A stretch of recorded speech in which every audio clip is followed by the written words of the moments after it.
1 கோடி கார்ல போனாலும் 3 லட்சம் கார்ல போனாலும் போற ரோடு ஒண்ணுதான், அதோட தூரமும் ஒண்ணுதான்.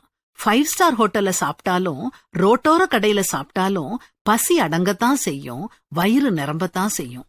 நாம வசிக்கிற வீடு 300 சதுர அடியில இருந்தாலும் 3000 சதுர அடியில இருந்தாலும் தனிமைங்கிறது ஒரே மாதிரிதான் இருக்கும். அதிக சதுர அடி தனிமைய போக்காது. 10,000 20,000 ரூபாய் கொடுத்து ட்ரெஸ் வாங்கி போட்டாலும் 100-200 ரூபாய் கொடுத்து ட்ரெஸ் போட்டாலும் மானம் மறையத்தான் செய்யும்.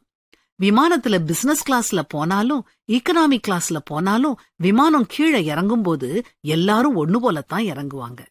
இதுல இருந்து நமக்கு என்ன தெரியுது?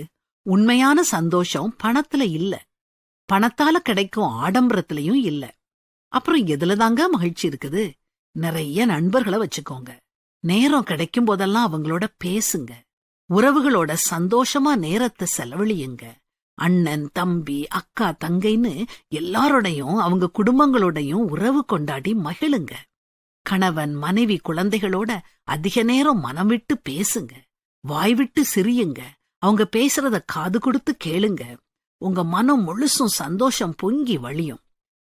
அதனால உங்க பிள்ளைங்க பணக்காரங்களா ஆகிறதுக்காக படிக்க வைக்காதீங்க. அவங்க சந்தோஷமா இருக்கிறதுக்காக அவங்கள படிக்க வைங்க. உறவுகளோட முக்கியத்துவத்தை அவங்களுக்கு புரிய வைங்க. அப்போதான் அவங்க வளர்ந்த பிறகு பொருட்களோட விலைய இல்ல, பொருட்களோட மதிப்பை அவங்க புரிஞ்சுக்கிடுவாங்க. சொந்தங்களோட மதிப்பையும் அவங்க புரிஞ்சுக்கிடுவாங்க.